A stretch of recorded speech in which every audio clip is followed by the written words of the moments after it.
So with these, when I'm asked to write a function to represent the graph of what looks like a rational function, I always look for vertical asymptotes. And if there's vertical asymptotes, it's very likely going to be a rational function, unless it's a log function. That's a later section on this one. So so I look for the vertical asymptote. So I pulled out, let's see, I got some of these odd exercises from the textbook, and I'm seeing for this first one, number 29, I'm seeing a vertical asymptote at x equals 1. So I'm going to write x minus 1 in the denominator. Remember, you got to ask yourself, when does that equal 0, and change the signs.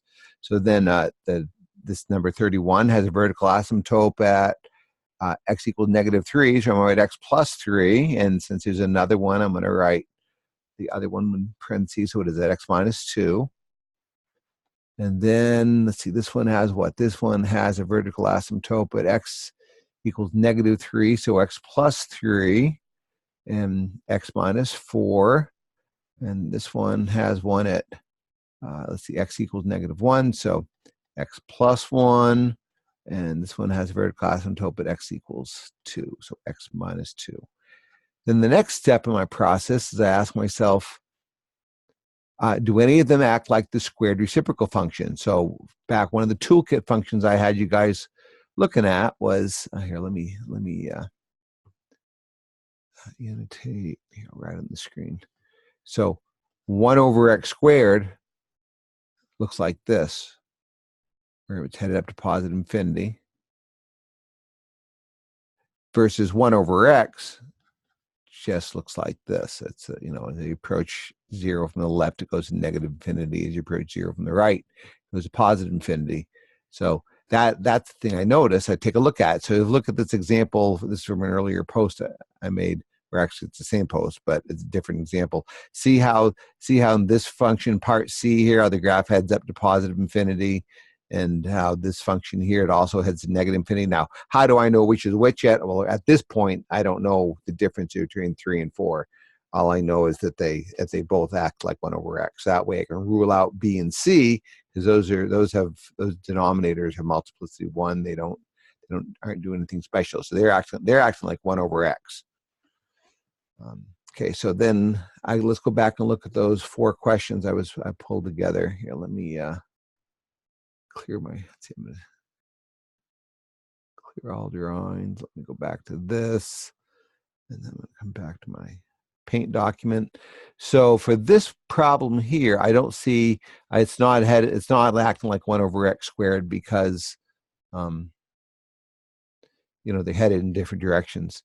This one at this asymptote, they're both headed in opposite directions, so that's not squared. But this one, they're both at x equals 2.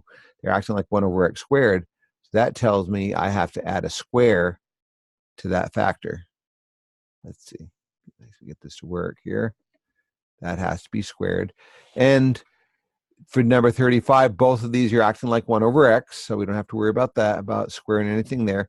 Number 35, it's acting like 1 over x squared at x equals 2, so I'm going to square that one.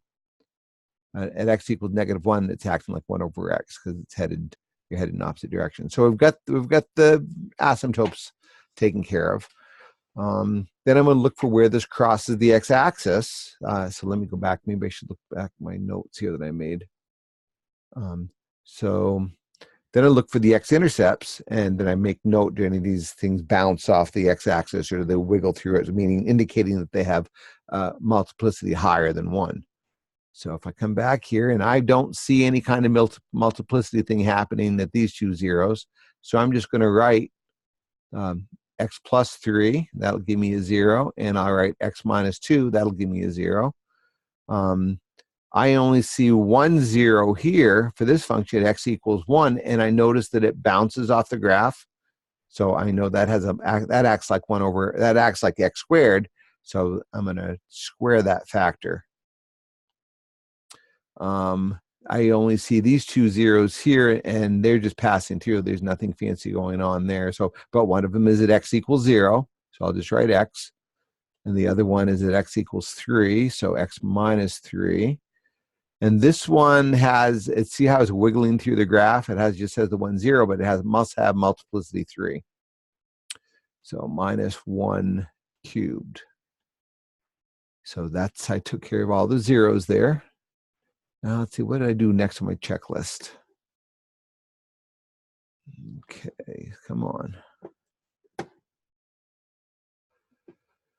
I don't see any holes in any of these graphs, so I'm not going to worry about that. Then I want to compare my degrees of my numerator and denominator, and that's how, if it's a top-heavy denominator, I know there's no horizontal asymptote, must be some kind of slant asymptote.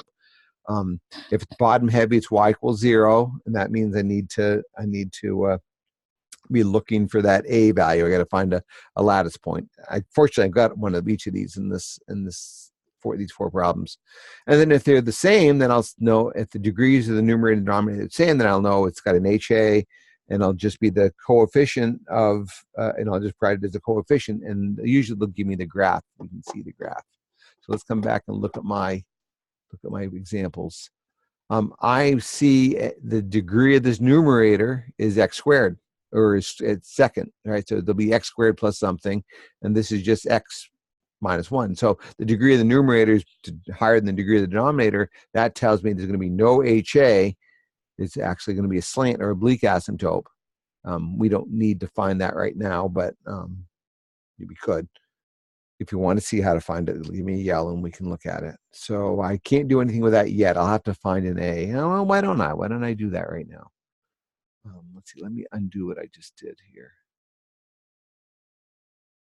So since there's no horizontal asymptote, I've got to find another nice lattice point, and I see that it has a y-intercept of x of y equals 2. So what I'm going to do is I'm going to say 2. Remember, this is equal to y, or f of x, and since I have that point 0, 2 that I know the graph passes through, I know I can just do 2 equals so I'm substituting 0. And I think I know there's some number a here. Let me write that as a different color so I don't lose it. And kind of obvious. So there's some kind of stretch factor going on, which we're going to find in a minute. So I'm going to substitute in 0 for x. So that's 3. That's negative 2. And that's negative 1. And I'm going to get negative 6. So 2 equals negative 6 times a over negative 1. Well, that becomes positive 6. So 2 equals 6a. A has to equal 2 over 6, or 1/3. So what that tells me, what I'm going to do is I'm going to write, I could just put the 1/3 in the numerator, but that's a little awkward. So what I'm going to do is write it this way. I'm going to write it as 1/3. So that would be a function to represent this graph. For this one, I am seeing a bottom-heavy function, because this is x squared and this is x cubed. So that tells me the horizontal asymptote is y equals 0. So that doesn't help me much, because I certainly don't want to put a 0 there, because that will mess it all up. So then I've got to find another nice point. Now the trouble with this graph is they don't give me the nice lattice point. My open math exercise they do. I'm going to guess that this is negative 1/2. So I've got the y-intercept of 0, negative 1/2, and I'm going to try to find an a value based on that. So negative 1/2 equals some number a times negative 1 squared. Remember, I'm substituting 0 for x, so it's just negative 1. And let's see, on the bottom, I'm going to get 3, and negative 2 squared is 4. I hope you're okay with me making that jump. So that's going to give me negative 1/2 equals a over 12. So this is just a proportion. A is going to be negative 6, right? So I'm going to stick a negative 6 in front of that, and that will be a graph, a function that would give me that graph. Here I see an x squared on top, and I see an x squared on the bottom, so I know there's a horizontal asymptote, and they kind of gave it away because they gave me that dotted line. So that horizontal asymptote is negative 2, so I'm just going to write negative 2 there.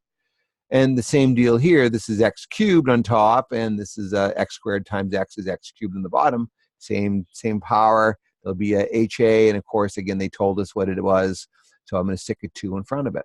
And we could graph these and check them, but I'm pretty confident these would be the right answers. Then the only other thing that'll come up is what happens if they throw a 0 at me. Which one do I have the most room for?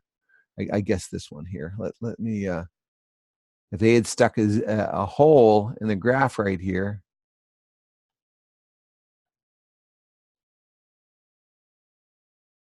okay, and they'll usually write it that way. And I'm seeing at x equals 4 is their hole, so all I got to do with that is, all right, x minus 4 on top, x minus 4 on the bottom. That way, when x equals 4, I get 0 over 0. That's where the holes occur. Keep that in mind. You're going to start with calculus. That's where calculus starts. You start dealing with functions that have holes in them. Okay, so hopefully this helps.